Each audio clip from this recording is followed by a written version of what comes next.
성승연의 차트로 세상 읽기. 투자, 투기 그리고 도박 본질부터 깨달아야 한다. 투기는 지적 노력을, 도박은 눈먼 기회를 전제로 한다. 투기는 계산에 따른 모험이며 도박은 계산 없는 모험이다. 투기는 법칙이 있기에 정당함을 인정받고 도박은 법칙이 없기에 비난을 받는다. 딕슨 와츠. 주식 투자를 하고 있는 대부분의 투자자들이 착각하고 있는 부분이 있다. 자신들이 주식을 사고 파는 행위가 전적으로 투자의 영역에 속해 있다 생각하는 것이다. 게다가 자신들의 투자야말로 언제나 이성적이고 합리적인 판단에 근거한다고 믿는 것이다. 반면에 투기라는 단어에는 매우 인색하다. 대한민국 사회에서 투기란 대단히 속물적이고 반사회적 무엇인가로 인식되어진 지가 오래다 보니 그런 천박한 단어는 부동산에나 어울릴 법한 단어가 되고 말았다. 그러나 실제 투자와 투기의 경계를 명확히 구분할 줄 아는 이는 매우 드물다. 게다가 우리가 투자라고 믿고 있는 많은 것들이 실제론 투기의 범위로 분류되는 경우도 많다. 아니 어쩌면 대부분의 주식 투자, 그러니까 지금까지 투자라 믿고 있던 그 행위들이 오히려 본질적으로 투기의 속성을 훨씬 많이 내포하고 있다 할 수 있다.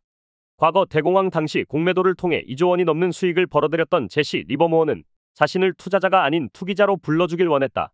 그가 기업 가치를 따져 투자를 하기보다는 차트를 분석하여 수급의 유무에 따라 주식이 막 상승하거나 하락하려는 타이밍을 잡아내는데 능숙했기 때문이다.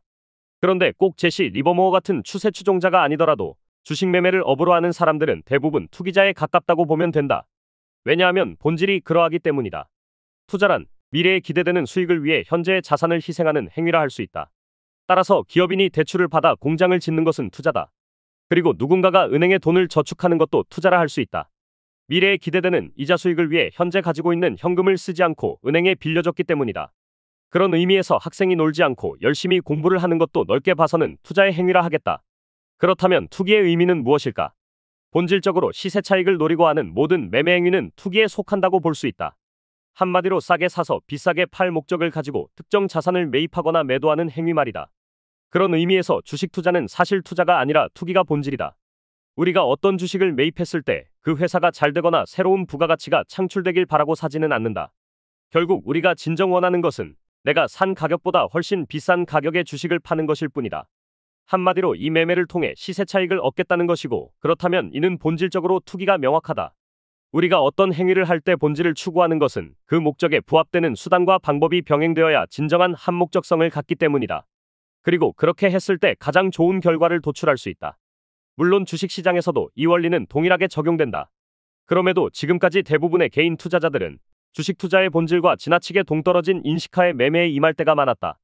특히 이는 기본적 분석을 통한 가치 투자자들에게 많이 나타나는데, 기업의 가치를 지나치게 추앙한 나머지 주식 투자가 갖는 투기적 속성을 일부러 무시하거나 망각하는 것이다. 과거 가치 투자의 아버지 벤저민 그레이엄은 투자를 철저한 분석에 따라 투자 원금과 만족스러운 수익을 안정적으로 약속하는 것이라 정의했다. 그러나 100% 확실한 미래는 없다. 세상 그 어떤 것도 보장된 것은 없으며 만족스러운 수익은커녕 투자 원금 역시 마찬가지다. 모든 투자는 확률적 근거에 의지해 움직이며 가치 투자에서 말하는 철저한 분석 또한 이 확률을 높이는 수단적 방법에 불과할 뿐이다. 그리고 그 최종 목적이 결국 주식 계좌의 수익을 늘리는 것에 있다 할 때 이 또한 투기적 본질로 회귀한다. 따라서 우리는 앞으로 우리가 주식을 사고 팔 때 투자의 관점보다는 투기의 관점에서 시장을 바라볼 필요가 있다. 그래야만 시장의 추세가 보이고 매매를 함에 있어 들어가고 나가야 될 자리가 선명해진다. 이러한 인식의 전환이야말로 보다 효율적이고 정확한 매매를 위한 선행 조건이라 하겠다. 문제는 대부분의 투자자들이 투자와 투기를 구분하지 못하는 것은 둘째치고 아예 그 어느 것도 정확히 구현하지 못하고 있다는 현실이다. 그리고 그들이 행하고 있는 것은 실제로는 도박에 가까울 때가 많다는 것이다. 주식시장에서 모든 매매 행위는 반드시 검증된 전략적 사고에 따라 이루어져야 한다. 그리고 이 전략이란 투자자의 소신과 철학을 반영해야 하며 확률적 검토 안에서 고도로 훈련된 마인드와 반복된 매매 패턴으로 완성된다. 이러한 과정 없이 행해지는 모든 매매 행위는 도박에 불과하며 결과적으로 우리를 파산으로 몰고 갈 뿐이다. 이는 언제나 예외 없이 적용되는데, 차이점이 있다면 목적지에 얼마만큼 빨리 도달하느냐 늦게 도달하느냐 정도다. 보통 투자가 자신이 희생한 것에 대한 대가를 추구하는 행위라면, 투기는 시쳇말로 자기보다 못한 바보를 찾는 행위라 볼 수 있다. 말 그대로 내가 가지고 있는 종이 쪼가리를 내가 산 가격보다 훨씬 비싸게 사줄 그런 바보 말이다. 그리고 도박은 호구 잡는 게임이라 보면 된다. 그래서 옛말에 이런 말이 있다. 지금 도박판에 앉았는데 30분이 지나고 나서도 호구가 보이지 않는다면 바로 내가 그 호구라고. 그런데 대부분의 주식 참여자들은 매매의 본질에 집중하기보다는 스스로 호구 잡히는 도박만을 일삼는 경우가 일상이다. 그러다 보니 자신만의 기법과 기량을 갖추기는커녕 그저 운에 맡긴 채 매매를 일삼다가 이후엔 조상이나 신에게 원금이 회복되기만을 빌게 되는 기복 투자에 천착하고 마는 것이다. 물론 주식 투자에 있어 운의 영역을 빼놓고 말할 수는 없다. 그렇다고 모든 것을 운에 맡기는 것은 투자도 투기도 아니다. 그것은 도박일 뿐이다. 투자는 결코 도박이 되어서는 안 된다. 명심할 것은 운의 흐름을 거스르지 않되 그 흐름에 맞춰 구체적인 전략이 병행될 때 진정 현명한 거래를 할 수 있다는 것이다. 안타깝게도 대부분의 주식 참여자들은 딕슨 와츠가 지적한 그 어떠한 지적 노력도 계산에 따른 모험도 하지 않을 뿐만 아니라 법칙에 근거한 정당성조차 확보하지도 못하고 있다. 그들의 매매란 기껏해야 풍문에 휘둘리거나 얄팍한 행운에 의지하는 수준이다. 따라서 당신이 다수의 실패자로부터 벗어나 주식시장에서 진정 성공하고 싶다면 적어도 투자와 투기의 구분 정도는 할 줄 알아야 한다. 또한 지금 자기가 하고 있는 매매 행위가 어디에 포함되는지도 명확히 알고 있어야 한다. 그리고 그것이 결코 도박의 영역으로 굴러떨어지지 않도록 각별한 주의를 기울일 필요가 있다. 그러니 명심하라. 매매의 본질에 대한 명확한 인식 그리고 냉철한 정신을 유지하는 것이야말로 올바른 투자의 첫걸음임을 말이다. 기업의 내재 가치를 찾는 것만이 투자의 본질은 아니다.